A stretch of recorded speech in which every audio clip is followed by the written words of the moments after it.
learning French taught me something very important, which is that translation always loses depth. So I'm reading the Qur'an in Spanish and still feeling like something is missing. Then what am I actually understanding? I asked myself. So I realized something that I couldn't ignore, which was that if I truly want to understand this book, I have to learn the Arabic language. And that realization changed everything, but I had no idea how to do it. I would sit in Jummah in my local masjid in Barcelona, and I would see the Imam giving the khutbah in Arabic on the mimbar, and it sounded powerful, it sounded elegant and deep. And I remember thinking, I want access to that, not through subtitles or the summaries that they used to do after the khutbah, directly. Then Ramadan came, and every single Taraweeh, even the last 10 nights especially, I was given or doing the same dua to Allah Azza wa Jal, which is, Ya Allah, teach me the Arabic language.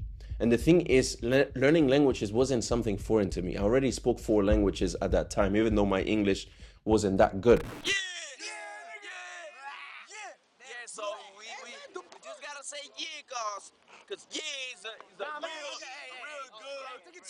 good. So I knew it was possible, but I didn't know the path. Then someone in my family told me, maybe you can attend as a listener to Arabic classes at the university. So I went to the University of Barcelona, all motivated. I went to see the director, and he asked me to ask the Arabic professor directly.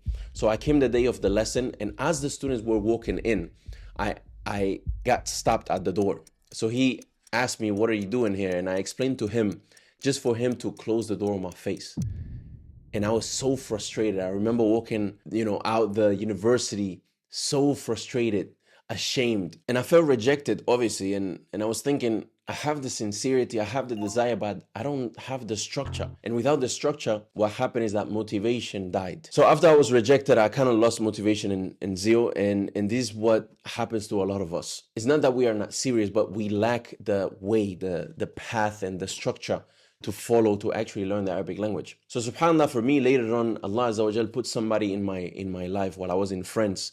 I met some brother at a local masjid that I was brought to, interestingly enough, to be given dawah to. Like, a brother brought me there, so to meet some brothers, so I can feel a little bit more welcomed in the whole community of Muslims, I guess. So he was driving me in his car because he wanted to bring me to a library to give me a gift, which was books. And I remember sharing with him that I really wanted to learn the Arabic language. So he told me about a intensive program in Egypt happening the next summer. So I was shocked and I was skeptical because I didn't know what I was going to tell my parents. At the end of the day, I was still an 18-year-old. So I ended up convincing my parents for them to pay for the trip. And I told myself, I'm going to go there and learn Arabic. Since it's an Arab country, I'm going to learn faster. So I went, and these were things got very interesting. Because when I went to Egypt, I realized something no one told me. In the streets, they weren't speaking the classical Arabic I wanted.